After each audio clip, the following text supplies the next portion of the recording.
हमारी संस्कृति, हमारी पहचान। यज्ञ, योग, आयुर्वेद सदा रहे हमारे साथ। भारत के प्राचीन ग्रंथों एवं आधुनिक विज्ञान का दिव्य संगम, यज्ञ महिमा।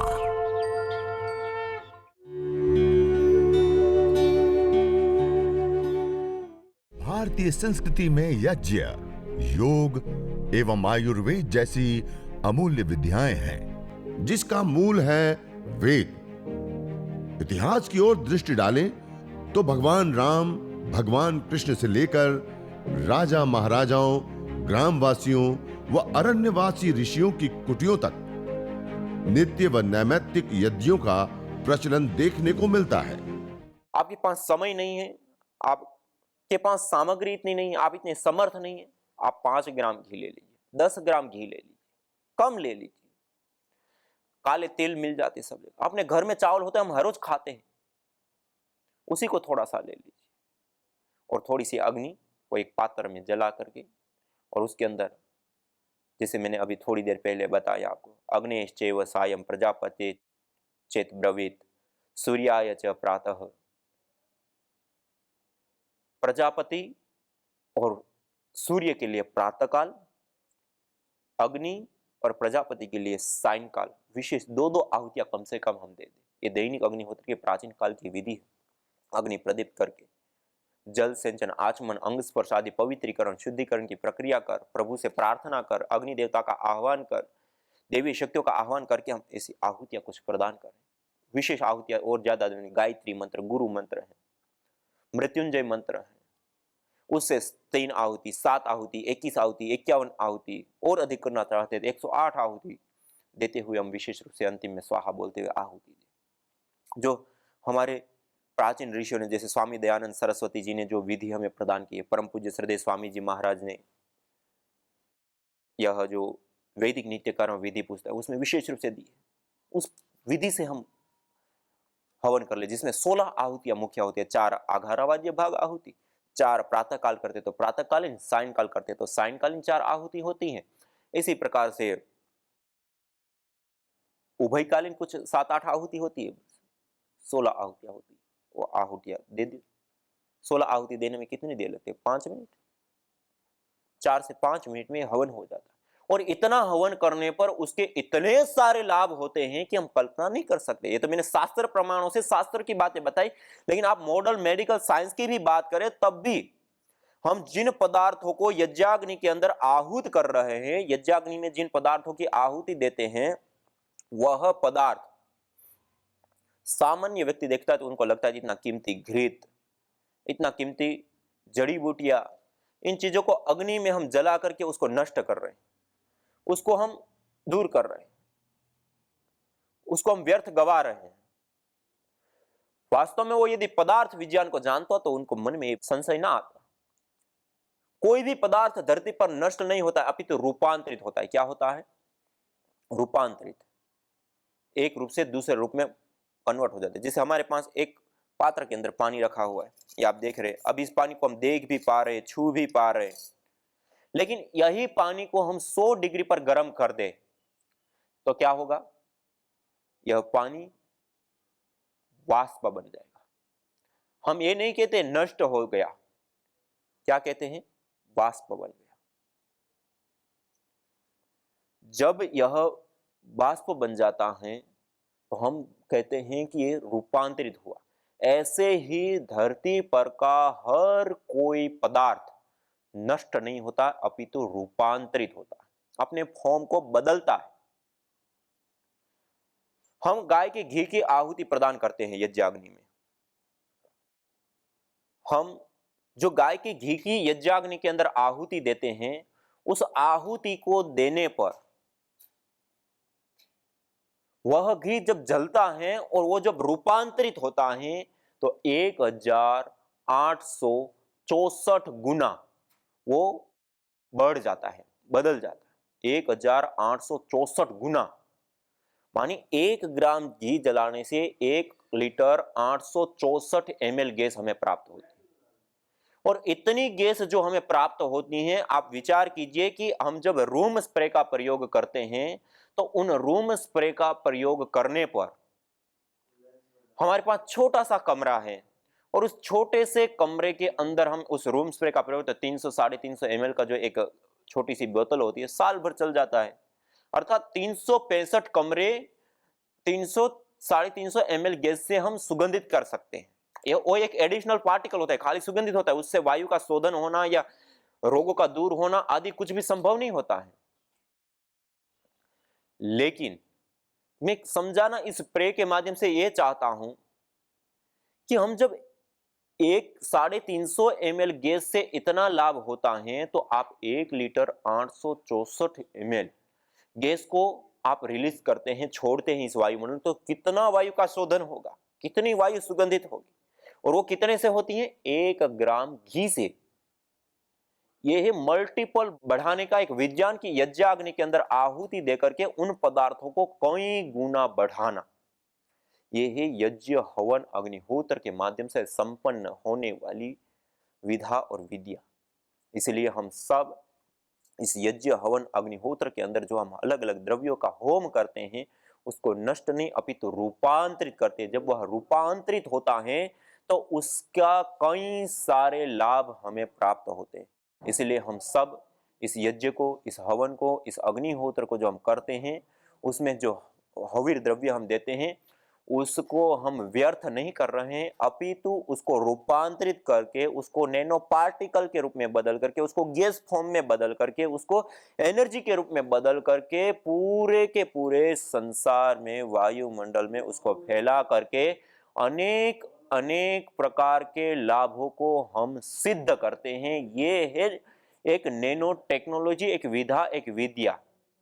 इसलिए हम यज्ञ हवन अग्निहोत्र जो हम कर रहे हैं, वो केवल मात्र एक कर्मकांड, केवल मात्र एक अनुष्ठान, केवल मात्र एक देवी शक्तियों की उपासना, एक आध्यात्मिक जीवन की उन्नति का साधन, ये सारी चीजें हैं। लेकिन उसके साथ साथ यह एक विशुद्ध विज्ञान है, यह एक नैनो टेक्नोलॉजी है, सुपर साइंस है कि कुछ विशेष द्रव्यों को जलाकर उसको नैनो कर, उसको कन्वर्ट कर, रूपांतर कर, कई गुना बढ़ा करके और उससे अनेक अनेक प्रकार के लाभों को सिद्ध करने की देवीय विधा और विद्या है। और इसके अंदर जब हम आहुतियां देते, जैसे मैंने कहा, 3 रूपों में वो रूपांतरित होते हैं। एक पार्टिकल के रूप में, दूसरा गैस के रूप में, और तीसरा एनर्जी के रूप में। इन 3 रूपों में वो रूपांतरित होता है, 3 रूपों में वो आती है। जब वो इस 3 रूपों में रूपांतरित होती है और इन 3 रूपों में वो आती हैं, तो उसके तीनों के अपने विशेष विशेष, जैसे वो गैस फॉर्म में कन्वर्ट हुई, जब वो गैस फॉर्म में वस्तु कन्वर्ट हुई, तो वह गैस वायुमंडल में आने पर 3 महत्वपूर्ण और विशेष लाभ जो साइंटिफिकली भी सिद्ध है। और भी बहुत सारे लाभ होते हैं, लेकिन मैं उन लाभों को आपके सामने रख रहा हूं जो साइंटिफिकली सिद्ध हुए हैं, रिसर्चों के द्वारा, अनुसंधानों के द्वारा, और हमारे शास्त्र प्रमाण में तो और भी बहुत सारे लाभ बताए। और अभी तो मॉडर्न मेडिकल साइंस में इतना उसका कोई रिसर्च हुआ नहीं, धीरे धीरे जैसे जैसे रिसर्च होगा और चीजें सामने आएगी। लेकिन 3 महत्वपूर्ण और विशेष लाभ सामने आए। पहला,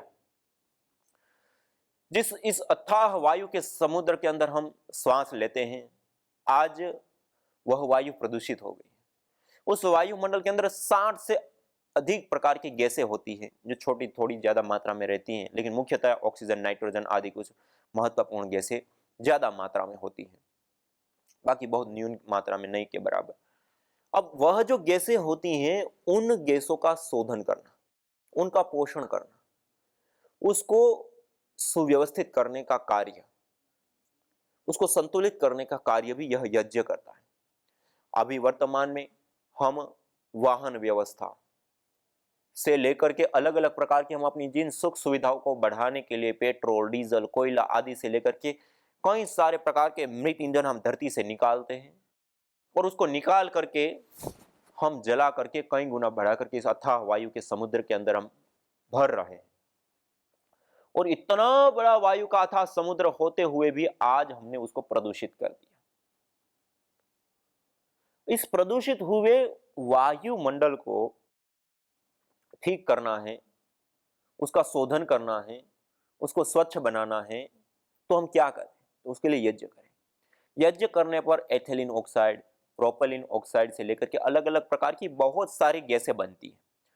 वह गैसें जब वायुमंडल के अंदर आ जाती हैं तो वायुमंडल के अंदर व्याप्त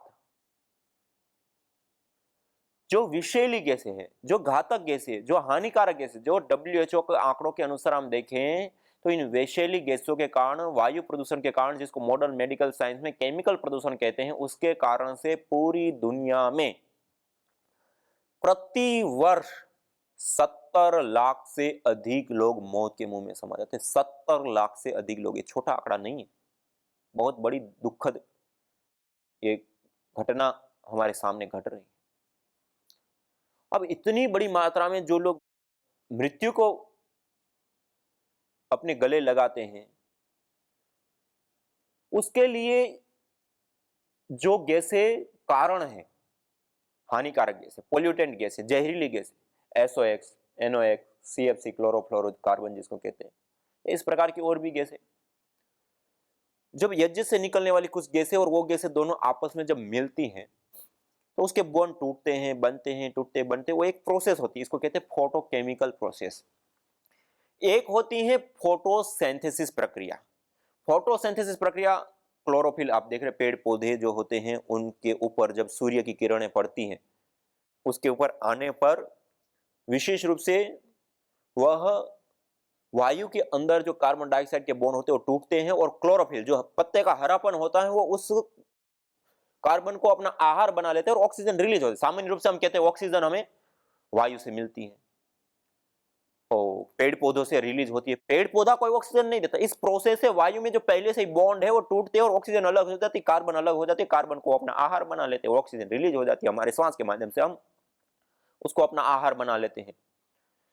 तो कहने का अभिप्राय है ये जैसे फोटोसिंथेसिस प्रक्रिया होती है, ऐसे ही एक फोटोकेमिकल प्रोसेस होती है। गैसों के आपस में मिलने पर उसके बॉन्ड टूटते हैं, बनते हैं, टूटते हैं, बनते हैं और उस परिणाम स्वरूप जो हानिकारक गैसें एसओएक्स, एनओएक्स, सीएफसी आदि वो न्यूट्रलाइज हो जाते हैं, खत्म हो जाते हैं, दूर हो जाते हैं और वायु का शोधन होता है। ये अपने आप में बहुत बड़ी बात यज्ञ के माध्यम से संपन्न होती है। ये पहला और महत्वपूर्ण लाभ है कि वायु प्रदूषण को ठीक करना।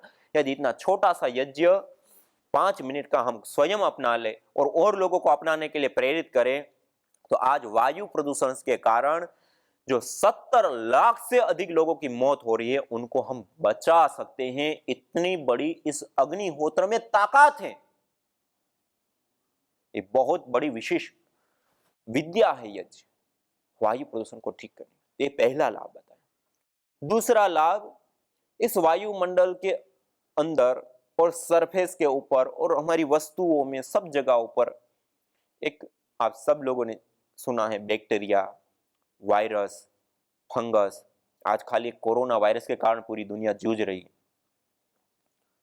और बहुत बड़ी मात्रा में जान माल की हानि से लेकर के अनेक प्रकार की समस्याएं आज देश ही नहीं पूरी दुनिया में उभर करके सामने आ रही।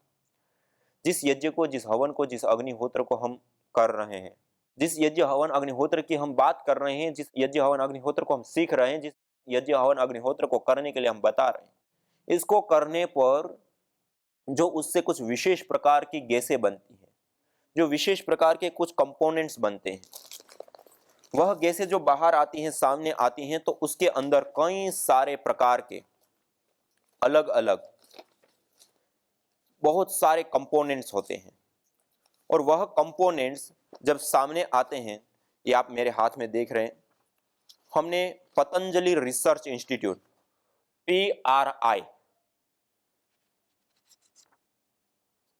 पूरे भारत की प्राइवेट सेक्टर की एक सबसे बड़ी इंस्टीट्यूट, रिसर्च सेंटर, जिसमें हमने जो अनुसंधान किए उसमें हमने यज्ञ किया, हवन किया, अग्निहोत्र किया और उसमें विशेष विशेष कुछ औषधियां, कुछ जड़ी बूटियां, जिसे आपके सामने में ये सारी रिपोर्टें ये आप देख रहे हैं, ये कई सारी ऐसी रिपोर्टें जिसके अंदर लौंग है, तेजपत्ता है, नीम है, दालचीनी है, कुटज है। ये आप देख रहे हैं, ये कुटज मेरे सामने रखा हुआ है।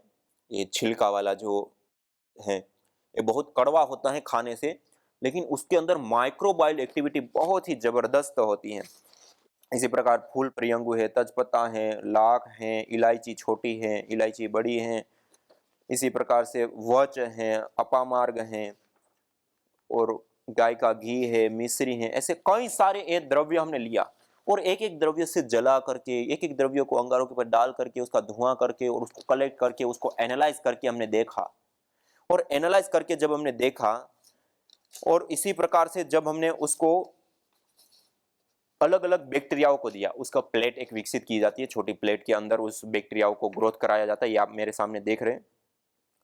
यज्ञ से पूर्व जब यज्ञ का धूम्र नहीं दिया था, बहुत बड़ी मात्रा में बैक्टीरिया और अलग अलग वो बैक्टीरिया हमने लिया था जो मैं कह रहा हूं कि पूरी दुनिया में 2.25 करोड़, ये 70 लाख से अधिक लोग तो वायु प्रदूषण के कारण मर जाते हैं, लेकिन इस माइक्रोबायोलॉजिकल प्रदूषण, बैक्टीरिया, वायरस या फंगस जन्य जितनी भी बीमारियां होती हैं, उन बीमारियों के कारण पूरी दुनिया में मौतों का आंकड़ा देखे 2.25 करोड़ लोग हैं। 2.25 करोड़, ये कोई छोटा आंकड़ा नहीं है। और उस 2.25 करोड़ लोग जो मौत के मुंह में समा जाते हैं, उसके लिए जो कारणभूत जो बैक्टीरिया हैं, जो फंगस हैं, उनको हमने लिया और उसके ऊपर हमने परीक्षण किया। तो ये आप देख रहे हैं कि उसमें 65 से लेकर के 95% तक बैक्टीरिया किल हो गया एक बार मात्र की यज्ञ, एक बार मात्र के हवन से।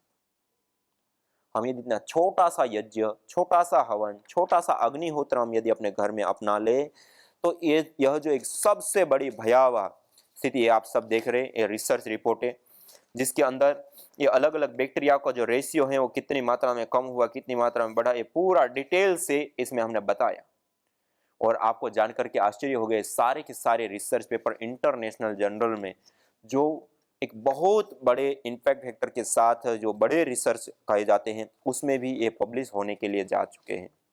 ये आप देख रहे हैं, पूरा स्ट्रक्चर के साथ हमने कंपोनेंट्स को दिखाने का हमने प्रयास किया है इस यज्ञ, इस हवन, इस अग्निहोत्र में। जो अलग अलग यह एक तो होता है कि जो यज्ञ से धूम्र निकला, उस धूम्र को एनालाइज करना। जब उसको एनालाइज करते हैं तो उसके अंदर क्या क्या तत्व है वो पता चलता है, तो उसमें भी वो एक्टिविटी पाएगी। दूसरा होता है कि अब उसको हम लेबोरेटरी में कंट्रोल अवस्था में उन बैक्टीरिया आदि को देकर के उसके ऊपर परीक्षण करें, ये भी हमने किया है और हमारे शास्त्रों में भी इन बातों को बताया है। तो इस प्रकार से हम देखें तो यह जो यज्ञ है, यह जो हवन है, अग्निहोत्र है, उस यज्ञ, हवन, अग्निहोत्र को करने पर जो अलग अलग लाभ हमें प्राप्त होते हैं, उसके विषय में आपको बताया कि यह धुएं को एनालाइज करके भी हमने देखा है। इसी प्रकार से हमने अलग अलग बैक्टीरियाओं के ऊपर उसको देख करके भी हमने देखा है। और इतना ही नहीं, इससे अतिरिक्त हमने कई सारे इस प्रकार के अलग अलग यह परीक्षण और अलग अलग चीजों के ऊपर हमने प्रयोग करके देखा है।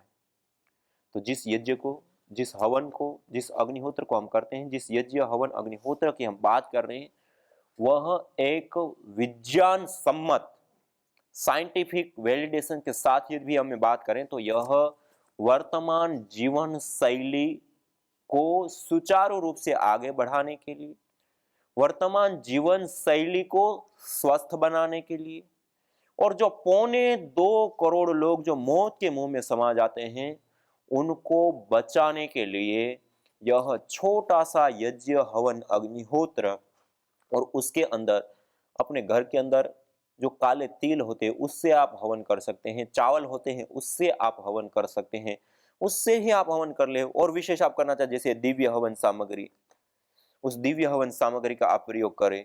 इसी प्रकार से आस्था हवन सामग्री है, उसका प्रयोग करें। देव पूजा हवन सामग्री है, ये पतंजलि योगपीठ के स्टोर के ऊपर उपलब्ध है, उसको आप ले लें। अपने घर में स्वयं बना ले, कुछ विशेष औषधियां, जड़ी बूटियां लेकर के उसको कूट पीस करके स्वयं सामग्री तैयार कर ले, उससे हविया दे दे।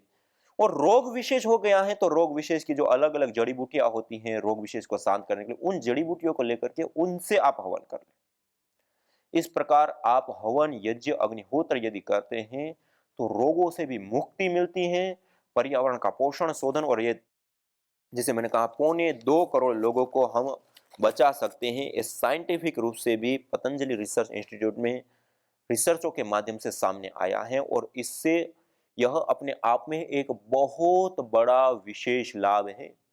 और इतना छोटा सा यज्ञ को हम अपना ले और अपने आसपास अड़ोसी पड़ोसी और सब लोगों को यदि अपनाने के लिए प्रेरित करें, तो उसमें विशेष करके यह जो यज्ञ है, हवन है, अग्निहोत्र है, उस यज्ञ, उस हवन, उस अग्निहोत्र को करने पर जो लाभ प्राप्त होते हैं वह अपने आप में अद्भुत लाभ होते हैं। और यह जो माइक्रोबायोलॉजिकल प्रदूषण की मैंने बात की, जिसमें 2.25 करोड़ लोग मर जाते हैं, उनको हम बचा सकते हैं। इसलिए मैं आप सभी भाई बहन से फिर से एक बार हाथ जोड़ से निवेदन करना चाहता हूँ। पहला लाभ मैंने कहा 70 लाख लोगों को हम बचा सकते हैं, वायु प्रदूषण को कम कर सकते हैं। दूसरा, 2.25 करोड़ लोगों को हम बचा सकते हैं यज्ञ करके। और इतना ही नहीं, इन दोनों ही चीजों से जो वायु प्रदूषण भी और बैक्टीरिया, वायरस, फंगस, उनका भी पर्यावरण के ऊपर, पेड़ पौधे, पशु पक्षी आदि जो है, उसके ऊपर भी बहुत बुरी तरह से उसका प्रभाव पड़ रहा है। आज की जो नवीनतम रिसर्च रिपोर्टें जो सामने आ रही हैं वो बताती हैं कि शहर में रहने वाले लोगों की 1 साल शहर में रहने पर 1 साल से लेकर के 6 साल तक की आयु कम हो जाती है, बुढ़ापा जल्दी आ जाता है।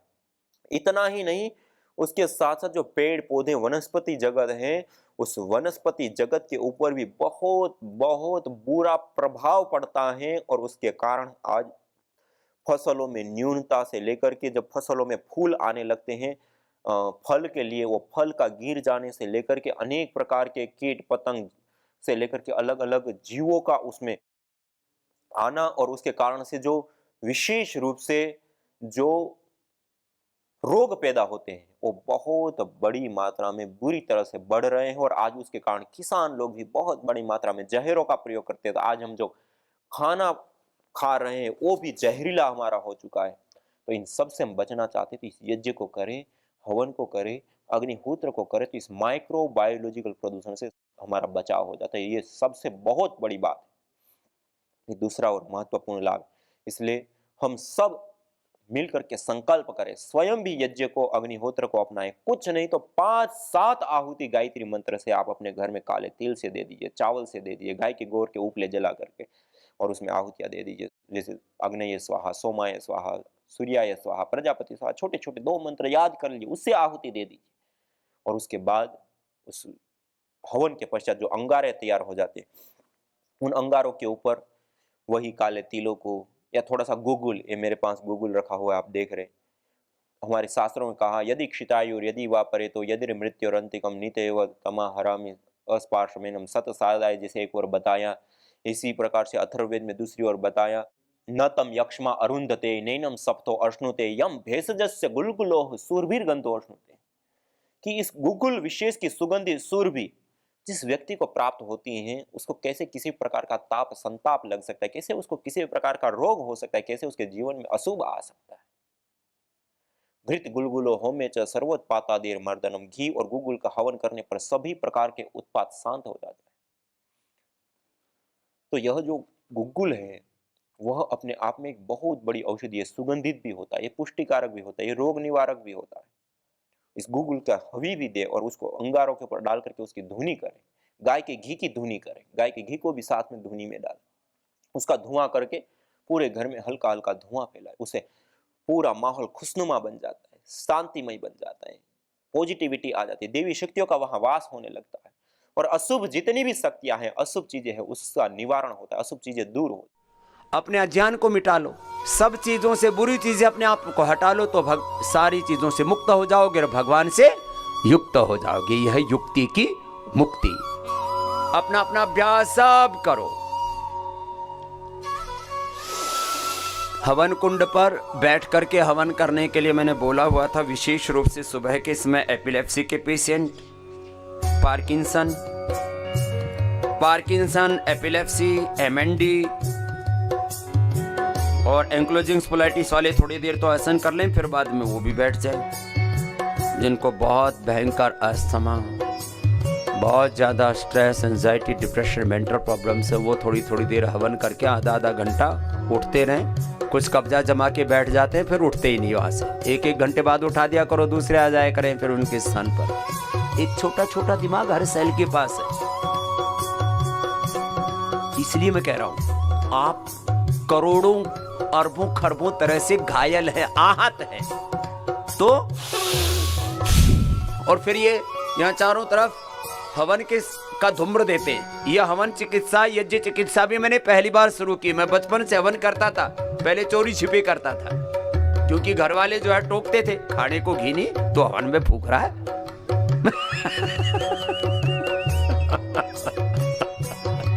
तो हम लोग चोरी से घर से घी ले जाते और पुराने मकान होते थे ना पहले गांव में, उनमें जो घड़े फूट जाते थे ठेकरे, उनका हवन कुंड बना करके और वहां से आहुति देते। और उस आहुति का ये फल है कि चोरी से घी चोरी करके, चोरी से ठेकरे में हवन करके और पुराने ढूंढ में हवन करके वो यज्ञ करने का परिणाम है कि स्वामी रामदेव के पुण्य जाग गए और सन्यासी बन गया। इसका मतलब ये नहीं कि जो हवन करेंगे सब सन्यासी बन जाएंगे। तुम अच्छे जरूर बन जाओगे, योगी निरोगी जरूर बन जाओगे। यज्ञ भारतीय संस्कृति की मुकुट मणि है, प्रतीक है, मूल है। मानव जीवन के हर पहलू के साथ यज्ञ जुड़ा हुआ है, चाहे वह संस्कार, चाहे पूजा पाठ या फिर पर्व से लेकर हर शुभ अशुभ अवसरों में भी यज्ञ करने की सार्वभौमिक, वैज्ञानिक एवं पंथ निरपेक्ष पावनी परंपरा रही है। आइए हम संकल्प लें, संसार के श्रेष्ठतम कर्म यज्ञ को अपनाएं। पिंड और ब्रह्मांड में संतुलन कायम करने वाले यज्ञ को अपने जीवन का अभिन्न अंग बनाएं एवं प्रकृति मां के प्रति अपने ऋणों को अदा करें। विश्व स्वास्थ्य का एक नारा, यज्ञ से होगा जग उजियारा।